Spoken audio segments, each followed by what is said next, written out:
Bienvenidos al Rincón del Cubitero y hoy, por fin, después de más de 6 meses, llega la segunda parte del vídeo de preguntas y respuestas, ¿vale? Para quien no lo sepa, hace casi, bueno, un poquito más de 6 meses hice el especial de 500 suscriptores con un preguntas y respuestas. Dejaré por aquí el enlace al vídeo para que le echéis un vistazo porque en ese mismo vídeo dije que en los comentarios dejaseis más preguntas para poder hacer otro vídeo de preguntas y respuestas, el cual pues sería este. Entonces en este vídeo vamos a hacer lo mismo, ¿vale? Abajo en la caja de comentarios dejad todas las preguntas que queráis, ¿vale? Siempre y cuando no hayan salido en este vídeo ni en el anterior.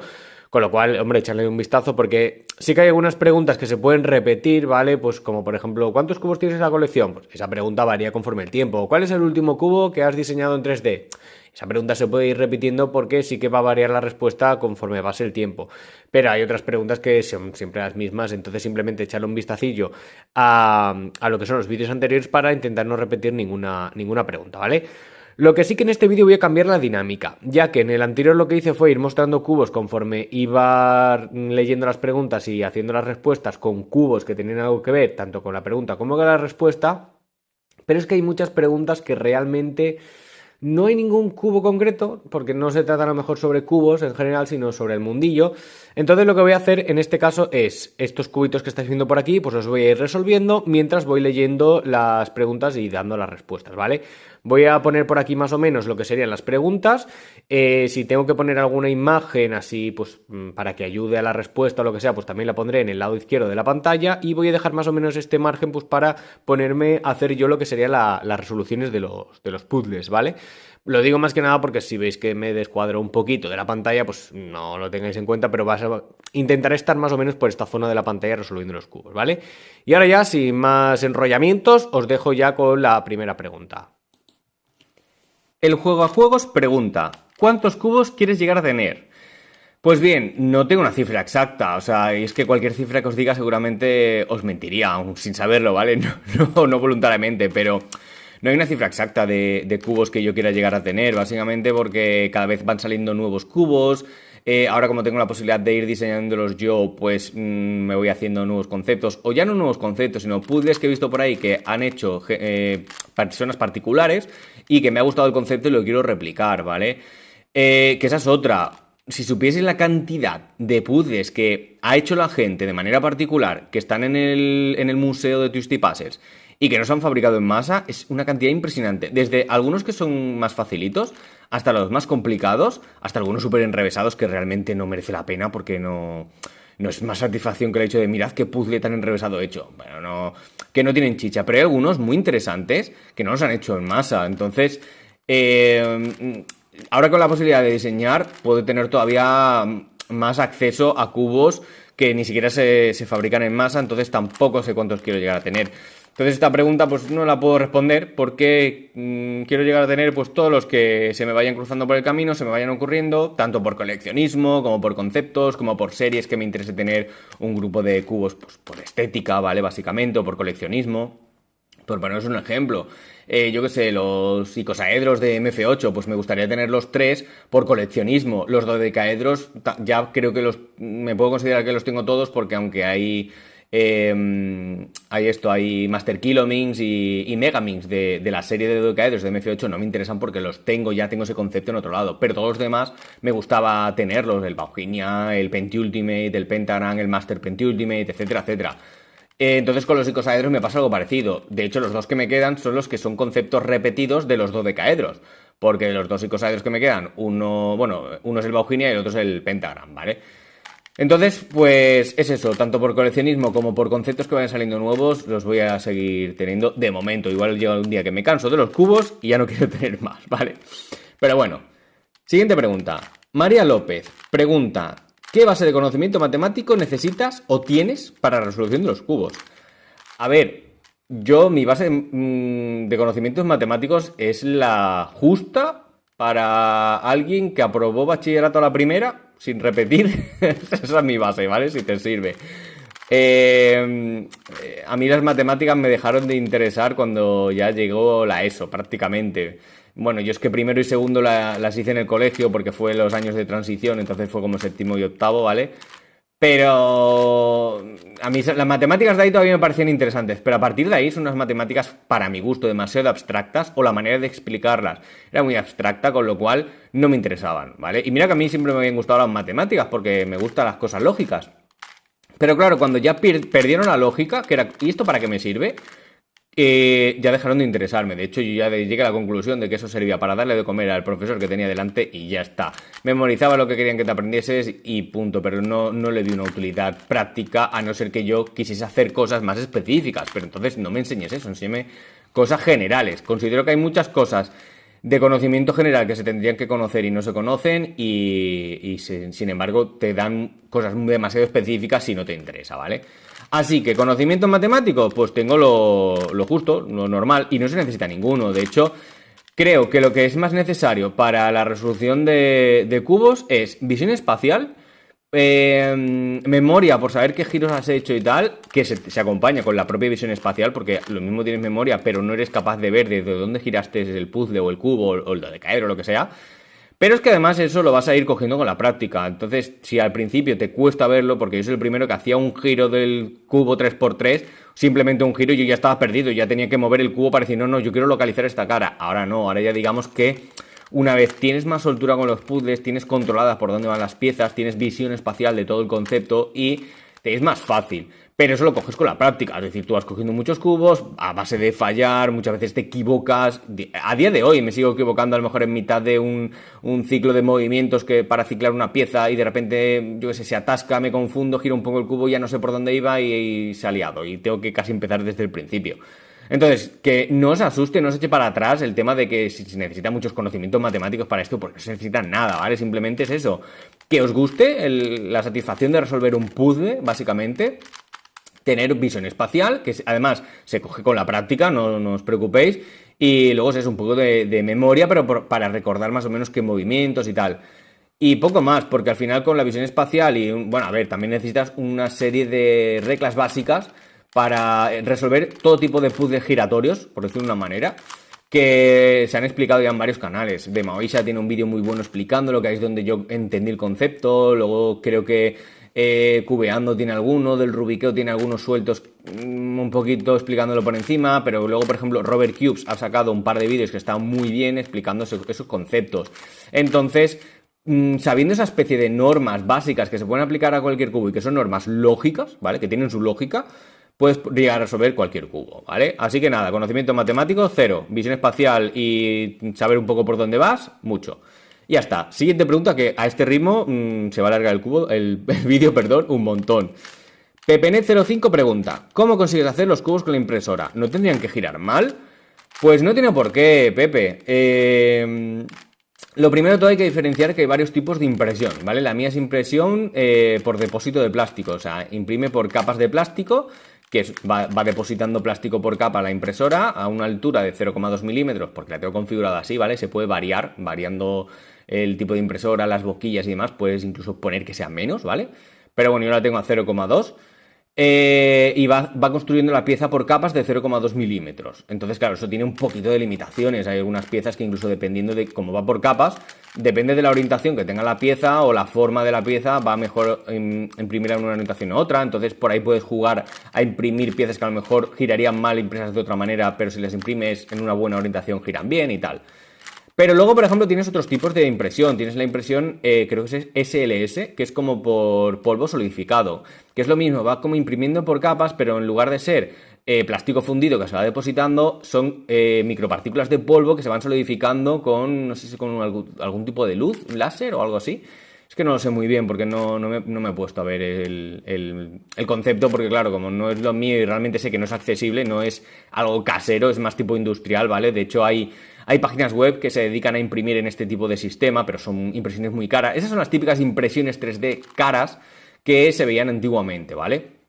Entonces, ¿qué pasa? Si habéis visto vídeos de impresión 3D en otros canales y habéis visto que tiene como una especie de giro arenoso, Pues eso es la impresión SLS, ¿vale? Es otro formato totalmente distinto a este. Y luego hay, por ejemplo, otro formato más, que es el de resina, que también va imprimiendo por capas, pero es una imagen, ¿vale? Entonces va por píxeles. Tú tienes una imagen y te va imprimiendo por píxeles y a un grosor de capa también muy pequeño. Estamos hablando ya de centésimas a lo mejor o de décimas de milímetro. Bueno, ya 0,2 son décimas, pero quizás centésimas de milímetro, ¿vale? Y además es eso, que como es por láser también, es como un rayo de luz ultravioleta, me parece que es, para solidificar esa especie de resina, pues se va solidificando y la pieza la verdad es que tiene muy buena resolución, ¿vale? Pero ¿qué pasa? Que ese material, digamos que no desliza tan bien como el propio plástico, entonces para hacer puzzles giratorios que tienen que deslizar, pues quizás ese tipo de impresión no va muy bien. Pero bueno, de ese todavía no se conoce nada. De lo que más se conocía era de la SLS, que es esta del polvo solidificado, que es la que habréis visto en más sitios, que de hecho yo vi un vídeo de Super Antonio Vivalde que salía enseñando un puzzle que todavía no se había hecho en masa y él tenía la versión inicial y ahora ya se había hecho en masa. Y lo estaba girando y casi se le deshacían las manos, porque se había ido, supongo que sería un material malo, ¿vale? Porque dentro de ese tipo de impresión puedes elegir varios materiales. Yo, por ejemplo, los míos los imprimo en material PETG, pero tú puedes elegir PLA, ABS, que son distintos tipos de plásticos que unos tienen mejor sensación que otros. Pues en la impresión SLS imagino que puedes elegir otro tipo de, o sea, varios tipos de materiales de polvo. Algunos serán mejores y otros peores, ¿vale? Y obviamente los mejores pues serán más caros. Así que es eso, básicamente que sepáis que se diferencia eso y luego aparte tú para imprimir un puzzle tienes que dejarle un poquito de margen entre las piezas que se le llama tolerancias, porque si tú imprimes las piezas tal cual el plástico pues digamos que si está totalmente pegado roza y no gira, ¿vale? Está todo apretado, no gira, necesitas que tenga un poquito de margen. Si tú eres capaz de jugar bien con las tolerancias para que no quede ni demasiado suelto ni demasiado apretado, pues el puzzle debería girar más o menos bien. Todo esto unido a lo que os he comentado antes de el grosor de las piezas que esté bien y tal, y luego pues un buen acabado, que la impresora esté bien calibrada, eso sobre todo, porque si tienes la impresora mal calibrada, al final las tolerancias pues tienes que ajustarlas demasiado y al final no acertarlas nunca porque no estás imprimiendo realmente como debería imprimir porque la impresora no está bien calibrada. Así que si la impresora está bien calibrada, debería ir todo perfecto, ¿vale? Así que se os quite de la cabeza el mito ese de que las impresiones en 3D giran mal. Obviamente no gira como un cubo hecho en masa, pero plástico inyectado, ¿vale? Que serían los hechos en masa, pero son bastante accesibles para disfrutar del concepto. Junoname pregunta: ¿qué 3 gemas recomiendas que no sean excesivamente complicadas y lo suficientemente diferentes entre ellas? Y lo mismo aplicado a la serie Dayan Bermuda. Bueno, pues a ver, de las gemas tengo pendiente hacer un vídeo así recopilatorio top de todas, ¿vale? Tengo además una review de cada gema individualmente, que las tengo agrupadas en una lista de reproducción, lo dejaré en la caja de descripción por si le quieres echar un vistazo y ahí quizás te puedes orientar mejor. Yo te voy a dar esto, pero te aconsejo que le eches un vistazo porque de ahí podrás salir de dudas. Yo te recomendaría, por ejemplo, la 2, la 3 y la 8. Y la 8, digamos ya, la 8 o la 5, dependiendo de lo que más te interese. ¿Cuál es el problema? Que tú me dices que no sean ni excesivamente complicadas y lo suficientemente diferentes entre ellas. El problema es que las que son diferentes entre ellas suelen girar demasiado mal y no te las recomiendo. Porque, por ejemplo, la gema 1 al final es como un clover, pero con piezas únicas, no es un concepto muy nuevo. La gema 2 es una mezcla de híbridos de una especie de 3x3 en el que no tiene esquinas, imagínate un 3x3 sin esquinas, ¿vale? El Edge Turning 3x3, pero que tiene además un giro adicional por las aristas, entonces salen piezas nuevas y tal, y está muy divertido porque es una mezcla de giros. La gema 3 es un octaedro que gira por las caras, pero también le han truncado las puntas, es decir, no tiene esquinas. Y además, en esa esquina truncada, en esa carita que sale nueva, cuadrada, pues se le añade un giro adicional, es decir, tiene giros en las puntas truncadas y además en las caras. Es divertido también. ¿Qué pasa? Que la gema 8 es el mismo concepto. Es un tetraedro que gira por las caras, que tiene las puntas truncadas y además hay un giro en esas puntas ya truncadas. Entonces, el concepto es el mismo, pero bueno, al ser tetraedro hay una piececita, por ejemplo, diferente y tal, y el comportamiento no es exactamente igual por la geometría, pero son muy parecidos. Por eso digo que quizá la gema 8 la puedes cambiar por la 5. Que al final la gema 5 es lo mismo que la 8, pero tiene una pieza, está escondida, ¿vale? Pero al tener una geometría totalmente diferente y por el tipo de patrón de colores que tiene, pues se hace completamente diferente la resolución y bastante más liosa porque no hay ninguna pieza que te marque el patrón de colores. Tienes que ir probando entre piezas para saber cómo funciona el patrón de colores o memorizarlo de antes porque no lo ves. No tienes una pieza que tenga, por ejemplo, 3 colores que te diga, ah, pues mira, los colores de alrededor son estos. Con lo cual, te lía por eso. Entonces ya te digo, la 2, la 3 y la 8 o la 5, dependiendo de qué concepto busques. Porque, por ejemplo, la gema 7 sería una candidata muy buena a elegir porque es un dodecaedro rómbico con las puntas truncadas también, con una de las puntas pequeñitas truncadas, y que gira pues, por las caras del dodecaedro rómbico y por las puntitas truncadas. Eso, traducido al lenguaje un poquito más común, sería como un Clover Cube de estos de Kiji, pero con los centros, con un giro adicional en los centros, ¿vale? ¿Qué pasa? Que el giro ese de los centros, o de esas puntitas truncadas del dodecaedro rómbico, que sería la forma base, la forma que tiene la gema, pues giran fatal, pero fatal porque gira muy, muy, muy duro. Entonces no es una experiencia agradable. La gema 6 de base gira muy mal. La mayoría, ¿vale? Igual te toca una que gira muy bien, pero por lo general suelen girar muy mal y tienes que desmontar la gema y quitar un montón de rebabas de ciertas piezas internas para que funcione. Entonces, si te quieres atrever con esa, estupendo. Pero es que, por ejemplo, para la gema 6 yo recomiendo la Wheel of Wisdom, que tampoco gira mejor porque no tiene las piecitas pequeñitas que son las que al final más se enganchan. Le vas a tener que hacer el mismo arreglo y bueno, pues la tienes ahí. Pero bueno, que sepas que la gema 6 está también ahí. Y luego la 4 es como el Professor's Cube, ¿vale? Es como una especie de Cube con giros tipo Dino en todas las puntas. Pero gira muy mal porque se atasca un montón. Las piezas son muy puntiagudas, se atascan entre ellas, es muy susceptible a que te haga pop. Entonces, claro, si tú me dices que no se... Bueno, además esta es la más complicada de todas para mi gusto. Entonces, pues esa la descartaba por ese motivo, ¿vale? Y bueno, pasamos a la siguiente pregunta. Cubeando pregunta, ¿qué cubos te gustaría ver producidos en masa para poder tenerlos en la colección sin gastarte dineral? Bueno, pues a ver, te voy a decir los que ya tengo realmente, ¿vale? Porque me los he impreso en 3D o me los he hecho yo modificando a mano. Pero es que me gustaría tener muchos realmente. No hay uno en concreto ahora mismo no se me ocurre ninguno porque me gustaría tener muchos, ¿vale? Pero ninguno en concreto que diga yo, ostras, este lo quiero tener. Hasta ahora sí que había varios que yo quería tener. Por ejemplo, el Icosaminx, que es un Megaminx con forma de icosaedro. Ese lo quería tener sí o sí. De hecho, fue uno de los motivos por los que yo me quise meter en el mundo de impresión 3D para imprimirme el Icosaminx, porque yo había visto que habían extensiones para hacerte uno y hacerlo a manera un auténtico suplicio. Entonces, pues el Icosaminx me parece un puzzle que deberían fabricarlo en masa, no es facilito, quizás por el tema de los 20 colores, ¿vale? Pero yo que sé, con 12 colores se podría hacer igual. Alternando las caras sería también muy curioso. Y aquí, si la gente quiere ponerse 20 colores, pues que se las apañe ellos. Pero, por ejemplo, otros así de modificaciones, ¿vale? Pues yo que sé, el 4-4 Mirror también considero que es un puzzle que debería hacerse en masa. Es un puzzle que gusta mucho y no sé por qué no lo hacen. O sea, también hay mucha gente que se lo hace con extensiones. Cuboides, pues mira, te diría el 442, pero sí que está hecho en masa por Witiden. Pero por ejemplo, el 553 es un puzzle súper divertido. Un cuboide súper divertido. Y no está hecho en masa. Y hay un montón de gente. O sea, normalmente de las primeras modificaciones que se piden a alguien hecho en masa suele ser un 553, porque es muy divertido. Entonces no entiendo que no esté hecho en masa. Luego, por ejemplo, pues mira, te voy a decir uno mío, por ejemplo, el Time Clock, pues me hubiese gustado que estuviese hecho en masa, porque es un concepto muy divertido, es como la Time Machine reducida y se hace a partir de un Square 2, entonces no hay tampoco mayor complejidad, simplemente pues hacerlo barrel, pero bueno. Luego, por ejemplo, el dodecaedro rómbico que gira por las caras, que es el Curvicopter 3, pero en su forma original, que es un dodecaedro rómbico, pues considero que se tendría que hacer. Ya por lo menos Lanlan ha sacado el Rua, que bueno, no está mal, es el paso intermedio. Pero el dodecaedro rómbico, que además no hay ningún problema para que gire bien. No sé por qué no lo sacan. Y luego, por ejemplo, prismas. El prisma triangular, que sí que es verdad que lo sacó Dayan, pero ya prácticamente está agotado. Y que luego también... Bueno, Dayan con MF8, ¿vale? Y que luego también... No sé... Bueno, Dayan y MF8 también sacaron verás, ya no me sale. El Pentagram, ¿vale? Que al final es lo mismo, pero con un cambio de forma cúbica. Pero al final es un prisma triangular. Pero yo que sé, el prisma triangular tal cual, con su forma triangular. Y luego, por ejemplo, pues el prisma pentagonal. También estaría divertido, incluso el prisma hexagonal, ¿vale?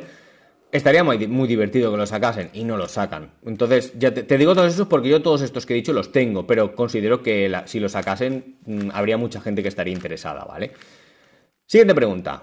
Huesobons pregunta, ¿tienes algún algoritmo favorito o alguno que más intentes aplicar en cubos nuevos? ¿Algún ciclo que hayas sacado por tu cuenta y te encante? A ver, ciclo que haya sacado por mi cuenta. A ver, realmente no, porque los ciclos que saco para piezas son muy específicos, entonces, no sé, o a lo mejor hago adaptaciones de los ciclos que os voy a comentar ahora. Entonces, mis algoritmos favoritos estaría Niklas, ¿vale?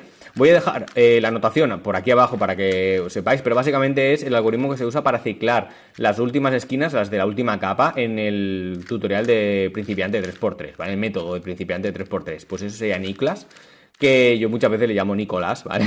Así por el cachondeo. Luego, por ejemplo, otro que me gusta mucho es la permutación tipo T que se aplica para cuboides. ¿Y por qué digo permutación tipo T para cuboides? Pues porque se usan giros de 180 grados, ¿vale? Hay una permutación tipo T que no es para cuboides porque te permite giros de 90, pero estas son con giros de 180 grados, ¿vale?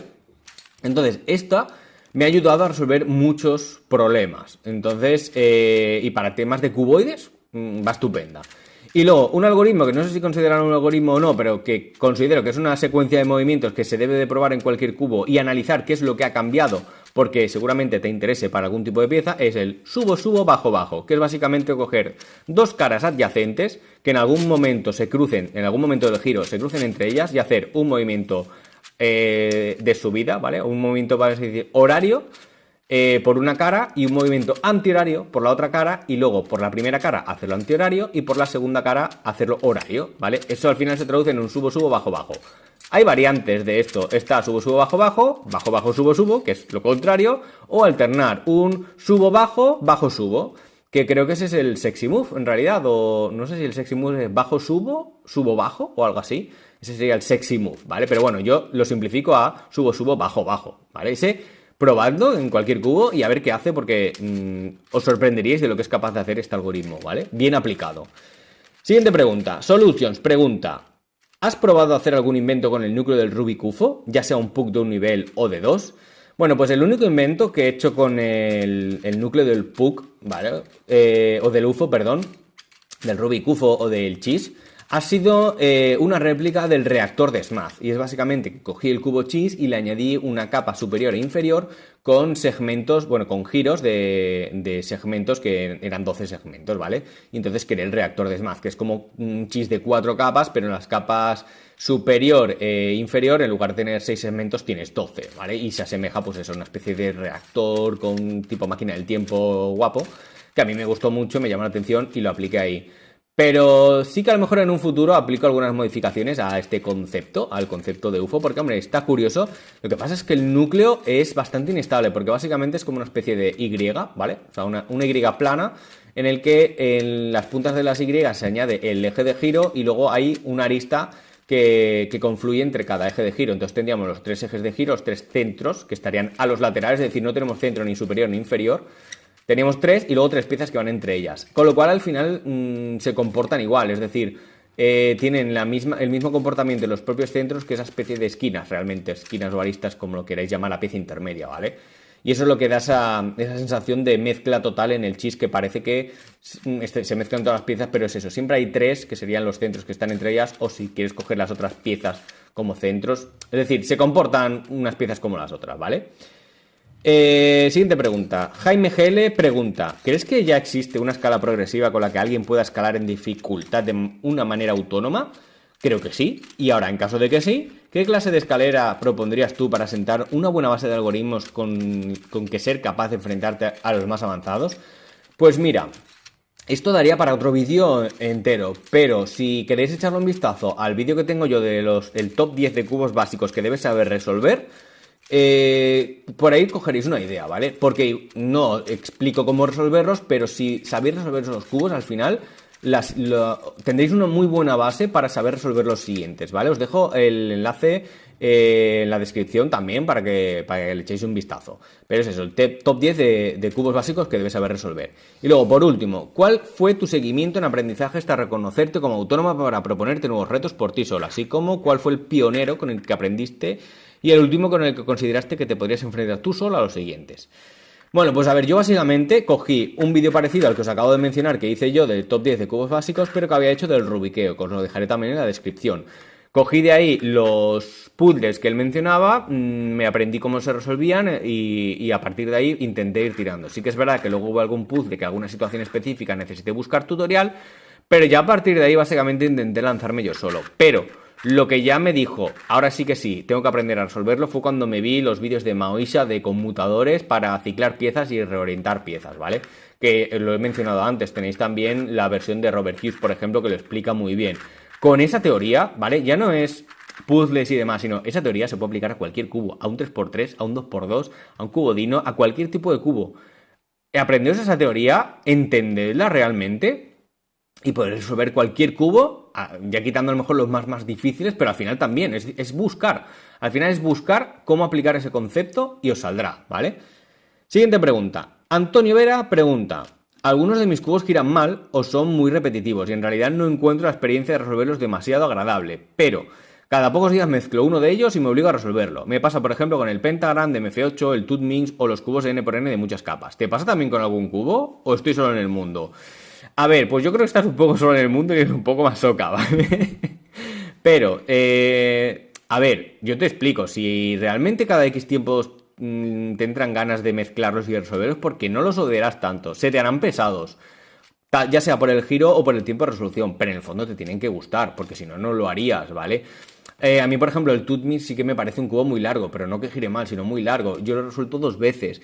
Y no es algo que diga, wow, me apetece mezclarlo, no. Pero mira, por ejemplo, hace poco mezclé el 9×9, que lo habré resuelto pues una vez o dos, quizá como mucho, pero lo veía en la estantería y dije, me apetece mezclarlo, que es el N×N más grande que tengo ahora mismo en mi colección. Dije, me apetece mezclarlo. Y lo mezclé, y es un cubo muy largo, me tiré toda la tarde resolviendo, pero no es difícil de resolver, es simplemente todo el rato lo mismo. Y me apetecía resolver un 9×9. Entonces, bueno, en esa parte no estás solo, pero no es normal, ¿eh? Que si es por masoquismo, ya no es normal. Pero bueno. Y vamos a ver, siguiente pregunta de Robert Cubes, que pregunta: ¿cuál crees que es el vídeo estrella de tu canal? Y por estrella me vale el que más te guste, el que creas que mejor te ha quedado. Bueno, realmente no considero que tenga un vídeo estrella, pero si me guío por las visualizaciones que han tenido el canal, yo diría que básicamente pues el de la paridad de 4×4, cuando te sale una arista volteada, resolviéndola con la permutación tipo T. Ese ha sido el que más visualizaciones tiene. Creo que tiene ya más de 10.000 visualizaciones, que para mi canal eso es la rehostia, ¿vale? Porque normalmente tengo de media entre 300 y 500 visualizaciones en un vídeo normales. Entonces, eso es, pues ya os podéis imaginar, ¿vale? Voy a decir que ese ha sido pues el vídeo estrella, porque creo que no había nadie que lo explicase. Supongo que habría alguien que ya lo sabría hacer así, pero nunca lo había visto explicado y a mí se me ocurrió solo. Fue la manera que se me ocurrió para resolverlo, de hecho, en el cuboide 4×4-2, ¿vale? Entonces, diría que ese es como el vídeo estrella de mi canal, al menos de momento. Igual luego hay algún otro vídeo que pega el pelotazo, pero de momento, pues ese es el vídeo estrella, ¿vale? Y ya llegamos a la última persona que tiene varias preguntas, y es Ulises Orlando Reyes Chávez. No está mal. ¿Cuál es tu cubo favorito? Bueno, pues a ver, aunque parezca una chorrada, voy a decir que mi cubo favorito es el 3×3, pero no por el concepto del 3×3, sino por todas las variaciones que se puede hacer. Ya tuve un vídeo en el que explicaba cómo explotar el concepto del 3×3 y es básicamente pues intentando resolverlo de distintas maneras, intentando hacerlo solo con ciertos bloqueos de capas o restricciones, de decir, vale, pues esta capa no la puedo girar, o ahora solo lo mezclo girando 2 capas, la lateral y la superior, lo tengo que resolver igual, y cosas así. Entonces, me ha dado mucho juego el 3×3 de esa manera, que se podría aplicar a otros, como por ejemplo 4×4 o a otros N×N.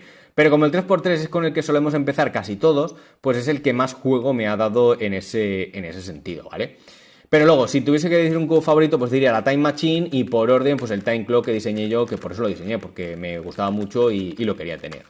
Y luego me pregunta, ¿cuál odias? Bueno, pues odio el Super Square One de 2 capas y de 4 capas, pero básicamente porque está mal diseñado.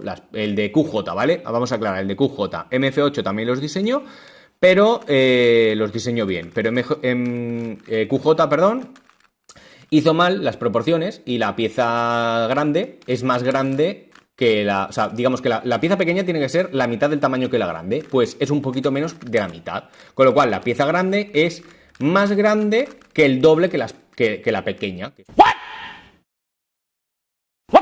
Que es como debería ser su tamaño. Entonces, eso hace que cuando se juntan varias piezas grandes en una sola capa, más de las que deberían estar, que suelen ser 4, es decir, en cuanto juntas 5, ya el cubo empieza a apretarse. Y por el otro lado, en cuanto tienes más de 4 piezas pequeñas en una sola capa, pues ya empieza a soltarse el cubo porque hay holgura entre las piezas, ¿vale? Luego, ¿cuáles te gustaría tener? Pues en realidad me gustaría tener muchos cubos. Ya lo he dicho antes que no tengo una limitación específica, entonces me gustaría tener ya muchos cubos. Pero bueno, por ejemplo, de Rafael Muflin o de David Pitcher o incluso de Kevin Urich o de otros muchos diseñadores que tienen algunos puzzles muy chulos. Hablo de los que al menos los fabrican, o sea, los venden así, aunque sean fabricados por ellos o así con impresoras 3D, están a la venta. Entonces, estos diseñadores tienen puzzles bastante chulos. Pero ya os digo, es que son muchos los que me gustaría tener, no son puzzles en concreto.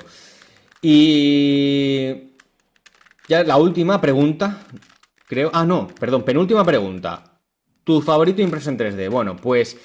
Mira, si fuese, aparte del Time Clock, que es el que más me gusta, que por eso me lo hice, pues yo diría que el Tetra Examines 5, que es un diseño que me pasó Kevin Urich, por la espectacularidad del cubo, es decir, es espectacular, tiene 3 tipos de giro profundo de Scube, giro de aristas tipo curvicóptero y un giro en las caritas del cuadrado, es una pasada. Pero, por ejemplo, diseñado por mí, el dodecaedro rómbico por el tipo de giro, que no me esperaba que fuese a girar tan bien y me gustó mucho, ¿vale? Entonces esos serían los favoritos impresos en 3D, que en general es que como no has especificado, pues bueno, yo voy a dar por ahí esa explicación variada. Y luego ya por último, ¿puedes mostrarnos tus mascotas y cuáles son sus nombres? Pues no sé si te refieres a mascota personal o a los bichejos que salen en los vídeos cuando estoy grabando, que los tengo por ahí a los lados. Pero bueno, si te refieres a esos, pues bueno, los vídeos se ven, pero para poner también una foto, ¿vale? Para que se vean, sería el pulpitero, el pulpo, pues de cubitero, pulpitero, luego el lagartero, pues es un lagarto, que lo mismo, de cubitero, lagartero, y luego el babosero, porque es una babosa, pues lo mismo. Y si te refieres a personalmente, pues yo tengo un perro, que es una mezcla, creemos, de pastor alemán y mastín, porque lo cogí de la perrera cuando era un cachorro, entonces realmente no sé qué raza es, y se llama Sugus de piña. Además, así, ¿vale? Yo le digo Sugus, pero su nombre es Sugus de piña. Os dejaré también una fotito aquí para que le echéis un vistazo porque es adorable. Y bueno, con esto ya hemos acabado pues lo que serían ya todas las preguntas que tenemos. Espero que no se os haya hecho tampoco muy largo, pero bueno, ya voy a acabar de resolver este puzzle y ya finiquitamos este vídeo de preguntas y respuestas, que ya me queda poco, ya solo los centros y listo, porque esto además con un subo, bajo, bajo, porque ya habéis visto que os he dicho que ese algoritmo es muy bueno, pues ya quedaría resuelto básicamente. Vamos a traer ahora ya todos los puzzles aquí juntitos para tenerlos todos juntos. Esto es todo lo que hemos estado haciendo mientras.